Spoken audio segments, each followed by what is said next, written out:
অপরাধী গো আমি সাধনবাদী ভজনবাদী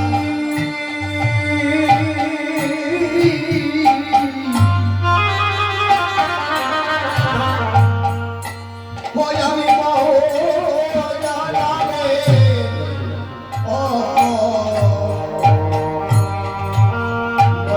অপরাধী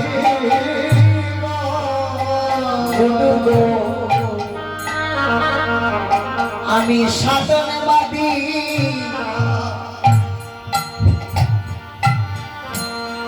ওই না ভোজনবাদী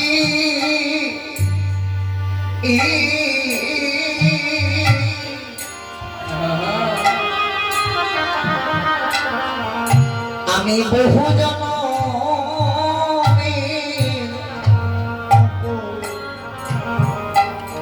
অপরাধী গুরু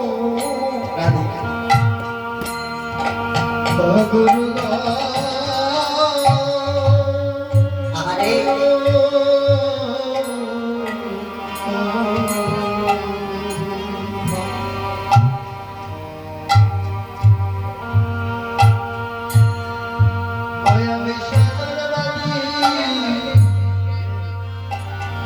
ভজনবাদী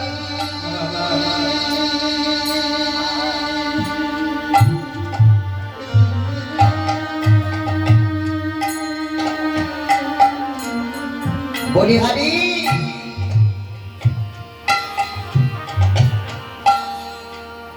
ওই আমি বহু জনমে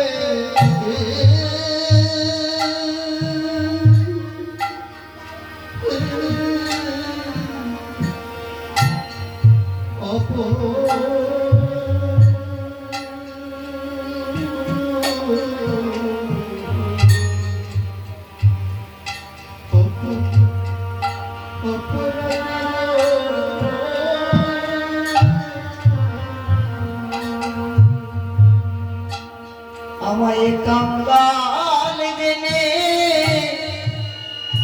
নিও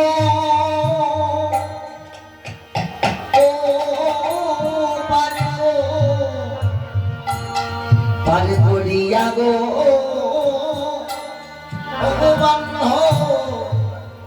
আমি কাঙ্গাল জেনে নিও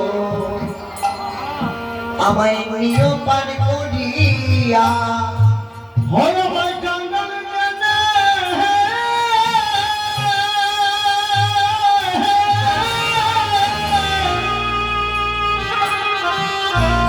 তুমি নিও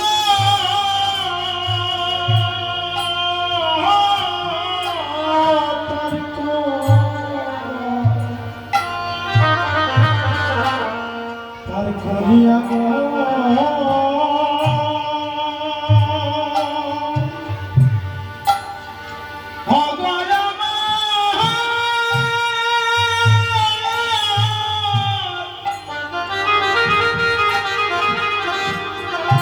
আমার দয়াল গুরু গো কাঙ্গাল জনে নিও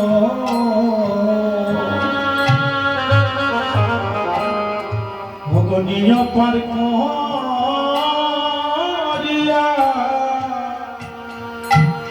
ওই আমি কাঙ্গালে জনে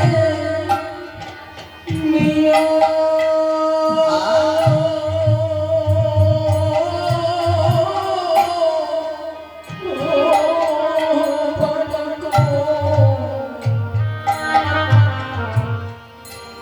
Parikodiya go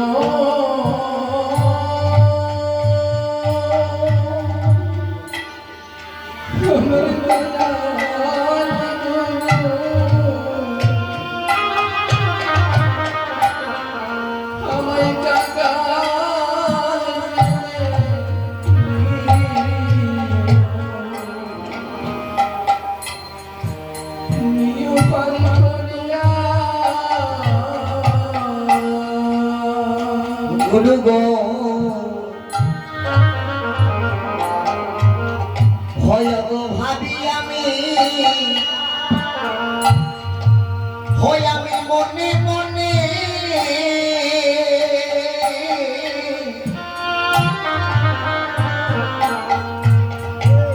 মধুরী কৃষ্ণ কথা আলা আলা করে গো গুরু গো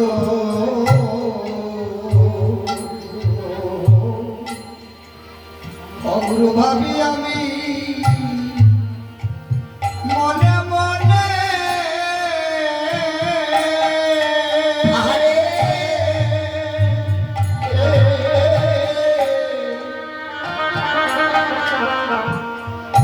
অপূর্ব কৃষ্ণ কথা আলা আলাপনে গো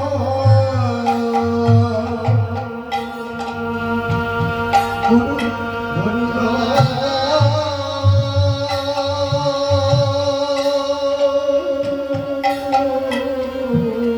আহারে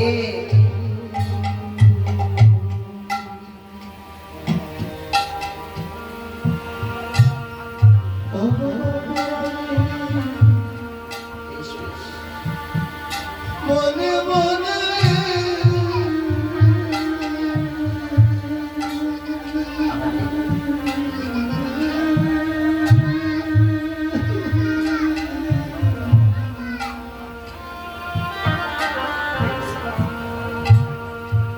হরে কৃষ্ণ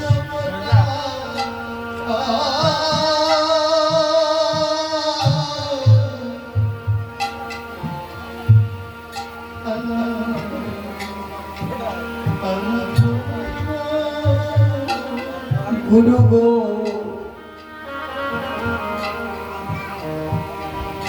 গুরু ভাবি আমি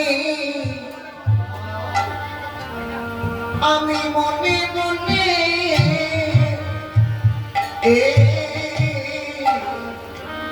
মধুরী কৃষ্ণ কথা আলা আলা করে গো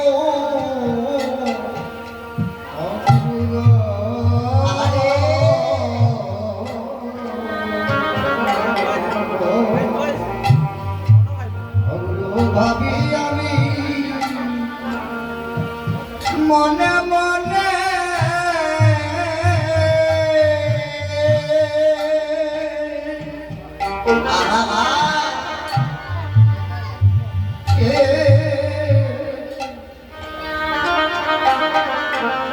অমধুর কৃষ্ণ কথা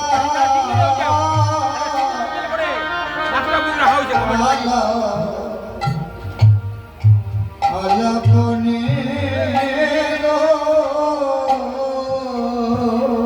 ওই আমার প্রাণ পাখি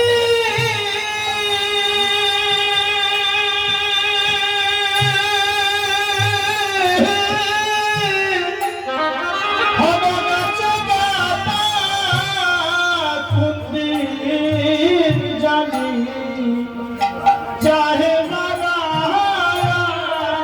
নিতাই গৌর হরি বল হরি বল হরি বল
সাধুগুরু বৈষ্ণবজন,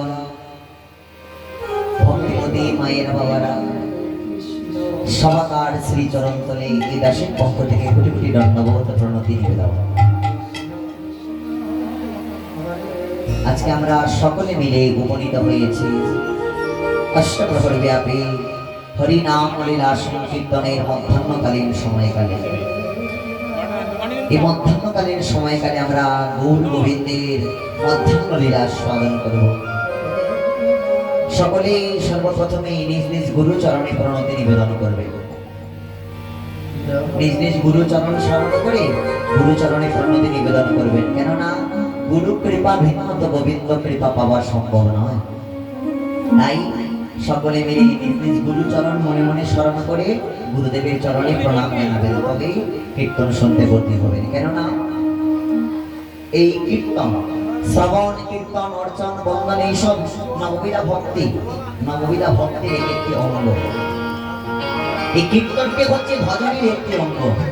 তো যে কোনো মানুষ যদি ভজন করতে যায়, সে যদি গুরুচরণে আত্মসমর্পণ না করে, গুরুচরণ আশ্রয় না করে, তাহলে সে কৃষ্ণ ভজন করতে পারবে না। কেননা আশ্রয় লইয়া ভজে তারে কৃষ্ণ নাহিতে যে, আর অন্য সব মরেও কারণ। যে জন্য গুরুচরণ আশ্রয় করে তার প্রস্তাদ গোবিন্দকে ভজতে যায়, অনায়াসে সে গোবিন্দের কৃপা পায়। আর যে জন গুরুচরণ আশ্রয় না করে গোবিন্দকে ভজতে চায়, বলছেন সেই তো নরকে পতিত হয়। আমরা সকলে মিলে গুরুচরণ স্মরণ করে লীলায় প্রবেশ করবো। সবাই মিলে বলবে জয় জয় আপন আপন গুরু মহারাজ কি, জয় জয় আপন আপন গুরু মহারাজ কি, আপন আপন মাতা পিতা কি, ভক্ত মন্ডলী গণ কি, নিতাই চাঁদ কি, মহাপ্রভু কি। শ্রীরাম নদিয়া নবদ্বীপে, শ্রীরাম নদিয়া নবদ্বীপে সচিনন্দন গৌর হরি আমার মনের আবেগে ভক্তগণকে সঙ্গে নিয়ে কীর্তন বিলাসে মস্ত মহাজন খুব সুন্দর করে ভাব দিচ্ছে। দেখো সুন্দর লালা সচির দুলালা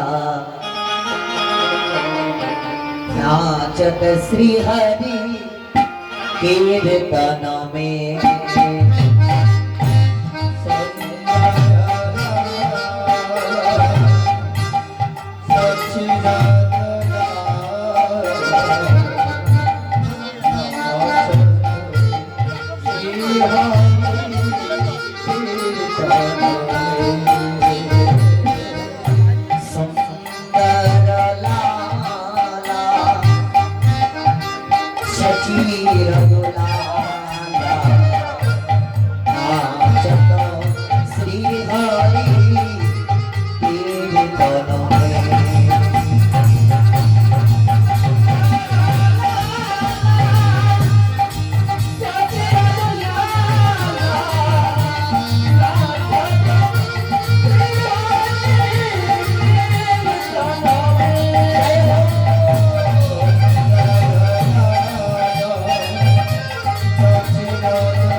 মনের আবেগে নৃত্য করছে। আর কীর্তন করতে করতে আজকে মহাপ্রভুর ভাবটা হয়েছে কেমন, মহাজন খুব সুন্দর করে ভাব দিয়ে বলছেন, চেয়ে দেখো আজ অতি গোনা এবার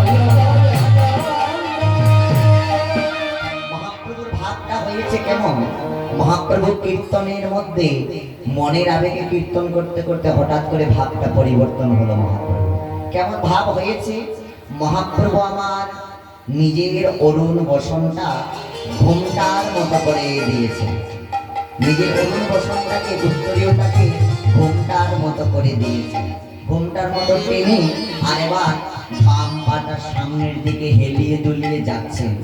আর ভাবটা দেখে মনে হচ্ছে কি জানেন, যেন কিশোরী হয়েছে, কিশোরী যেন কিশোরী হয়েছে, কিশোরী হয়েছে, কিশোরী ওই বৃন্দাবনের কিশোর আজ কিশোরী হয়েছে, বৃন্দাবনের কিশোর আজ কিশোরী, ওই বৃন্দাবনের কিশোর আজ কিশোরী হয়েছে, ওই বৃন্দাবনের কিশোর আজ কিশোরী হয়েছে।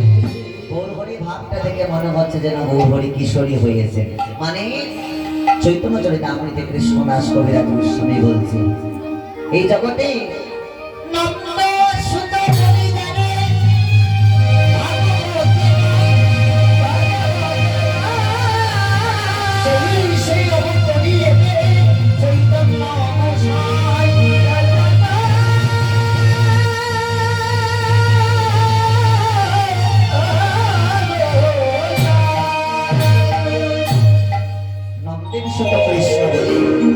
যাকে আমরা ভাগবতে জানতে পারি, সেই কৃষ্ণ এবার কলিতে চৈতন্য মহাপ্রভু রূপে অবতীর্ণ হয়েছে। তার মানে বৃন্দাবনের কৃষ্ণই গৌর হয়ে এসেছেন।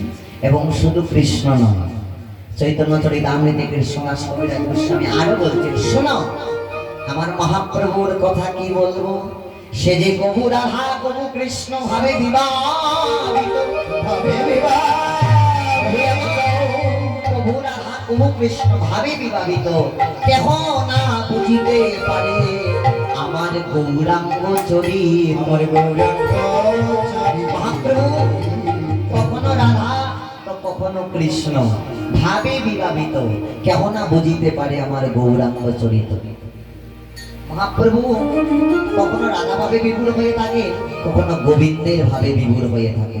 তাই আজকে মহাপ্রভুর ভাবটা দেখে মনে হচ্ছে যেন মহাপ্রভু রাধা ভাবে বিভোর হয়েছে, ঘুমটা দিয়েছে আর বাম পাটা সামনের দিকে হেলে দুলে চালাচ্ছেন। মানে দেখবে পুরুষ আগে ডান পা বাড়ায় চলতে সময় বাড়ায়, তো মায়েরা বাম পা বাড়ায় না, কি গো মায়েরা?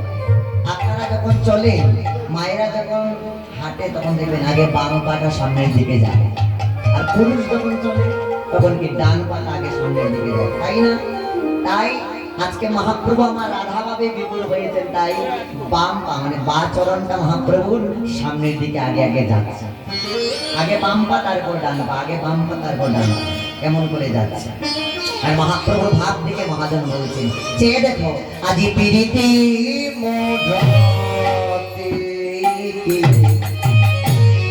কিবা রূপ স্বরূপ দাদা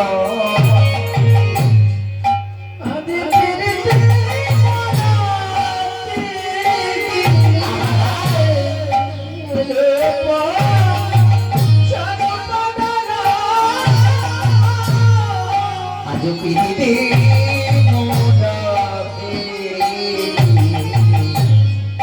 রূপ রূপ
মহাপ্রভু কিশোরী হয়েছেন আজকে, মানে মহাপ্রভুর মধ্যেই তো রাধা, মহাপ্রভুর মধ্যেই কৃষ্ণ, রাধা কৃষ্ণ মিলিত তনু গৌরাঙ্গ অবতার।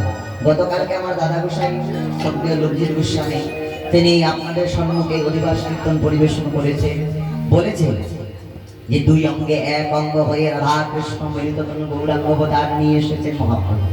এবার এই রাধা কৃষ্ণ তো মহাপ্রভুর মধ্যেই রয়েছে, এই মহাপ্রভুর কখনো রাধা ভাবের উদয় হয়, কখনো আবার গোবিন্দের ভাবের উদয় হয়।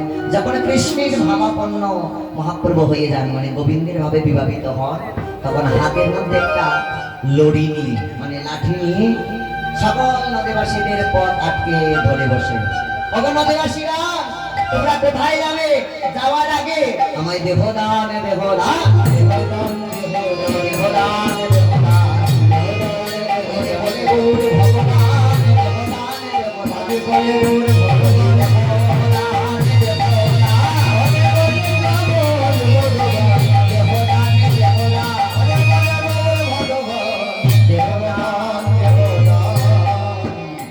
যখন গোবিন্দের ভাবে বিভাবিত হন, তখন বৃন্দাবনের লীলা মনে পড়ে। আর বৃন্দাবন লীলা মনে হওয়ার সঙ্গে সঙ্গে বৃন্দাবন যে গোবিন্দের কাছ থেকে দান চেয়েছিলেন, সেই ভাব মনে হওয়া মাত্রই নবদ্বীপের সকল ভক্তদেরকে পথ আটকে বলেন আমাকে দান দিয়ে দাও।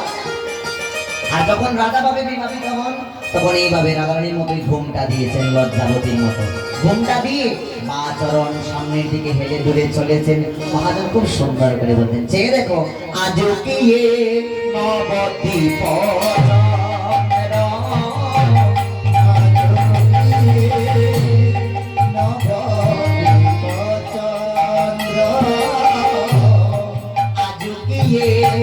ওই নবদ্বীপ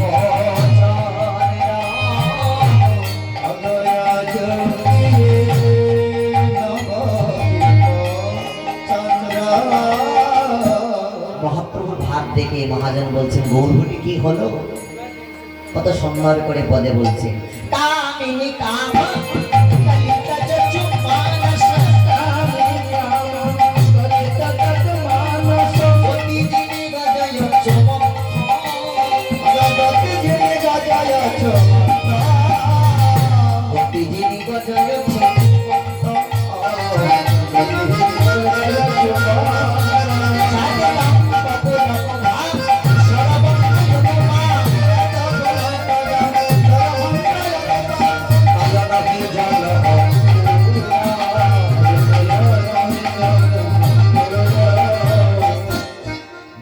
মহাজনের পদ বড়ই কঠিন, বুঝতে গেলে একটু সমস্যা হতে পারে।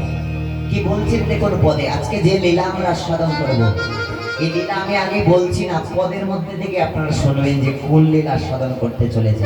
হয়তো সচরাচর আপনারা এই লীলা শোনেন না। দুপুর বেলা আপনারা কি শোনেন? সুবল মিলন, এটাই তো শুনেন দুপুর বেলা বেশিরভাগ, কিন্তু আজকে সুবল মিলন নয়। যে লীলা আমরা আস্বাদন করবো, আমি নাম বলছি না, আগে লীলাই আপনারা পাবেন। মহাপ্রভু আমার ভাবি বিমূঢ় হয়েছেন, মহাপ্রভুর বদন থেকে ঘাম বেয়ে পড়ছে, আর স্বর ভঙ্গ হয়ে গেছে, বলতে পারছেন না। নয়ন জল পরিপূর্ণ, নয়ন কি জল পুর, স্বরভঙ্গ অনুপম মহাপ্রভুর স্বরভঙ্গ হয়েছে, কিছু বলতে পারছেন না, ঘুমটা দিয়েছেন। আর লজ্জাবতীর মতো নয়ন জল তো পড়ছে, আর এদিকে সু সু সু সু সু বলছে। শুধু এতটুকুই বলতে পারছেন না, ভালো করে বলতেই পারছেন না। মহাজন যারা পারিষদগণ ছিল, মহাজন বলতেন পারিষদগণ তো বুঝে নিচ্ছে কি, দেখো গৌর হরি মা যকি দিনা পোনা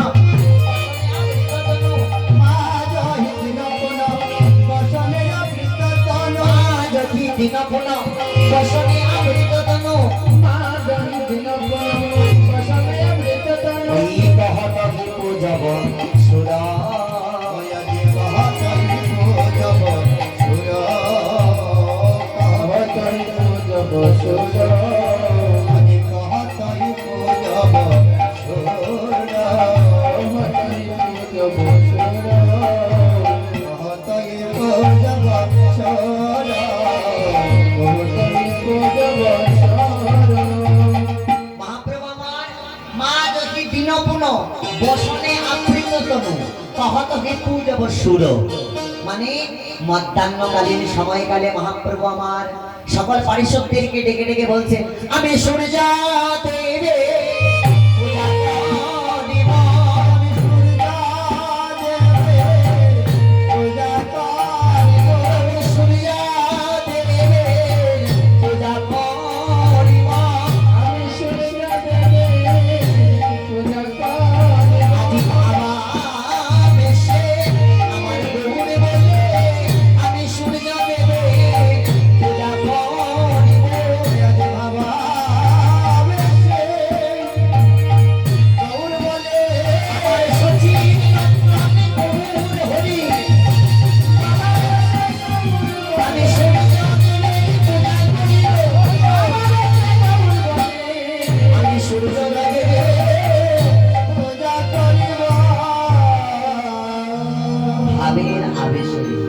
মহাপ্রভু আমার রাধা ভাবে বিভাবিত হয়ে আজকের গৌর গৌর নন, তিনি কি হয়েছেন ওই প্রথমেই মহাজন বললেন, সেজন্য কিশোরী হয়েছে,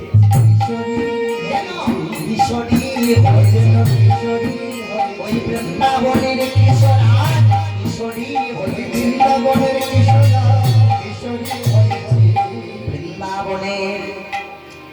বৃন্দাবনের ভগবান শ্রীকৃষ্ণ সেই কিশোর আজকে কিশোরী হয়েছেন, রাধাভাবে বিবাহিত হয়ে ঘোমটা দিয়ে ভক্তদেরকে ডেকে ডেকে বলছেন, আমি পূজা করব। বলি কি পূজা?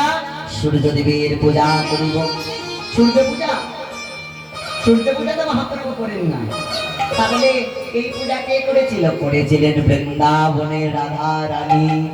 আপনারা কোনের মায়েরা সূর্য পূজা করেন? সূর্য পূজা বৃন্দাবনী প্রেমময়ী রাধারানী করেছিলেন সূর্য পূজা।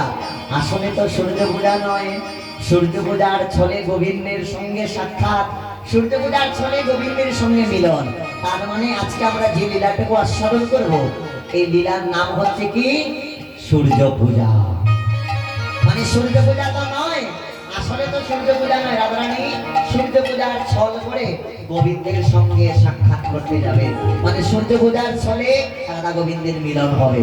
যেমন সুবল বেশে রাধা গোবিন্দের মিলন হয়েছিল, ঠিক সেই রকম আজকে যেমন ওই কাত্যায়নী ব্রত চলে, মানে কালী পূজার ছলে রাধা গোবিন্দের মিলন হয়েছিল, কৃষ্ণ কালী হয়েছিলেন, সেই রকম আজকে রাধা গোবিন্দের মিলন হবে, তবে সূর্য পূজার ছলে। ভগবান ব্রাহ্মণ সেজে যাবেন সূর্যের মন্দিরে, আর রাধারানী সূর্য পূজা দেওয়ার জন্য সখীদেরকে সঙ্গে নিয়ে সূর্যের মন্দিরে যাবেন। সেখানেই রাধা গোবিন্দের যুগল মিলন আমরা দর্শন করব। আপনারা সবাই আছেন তো, নাকি মিলন হওয়ার আগে চলে যাবেন প্রসাদ খেতে? নাকি মিলন না শেষ করে যাবেন না, মানে মিলন না দেখে যাবেন না, কেমন? যুগল দর্শন না করে যাবেন না।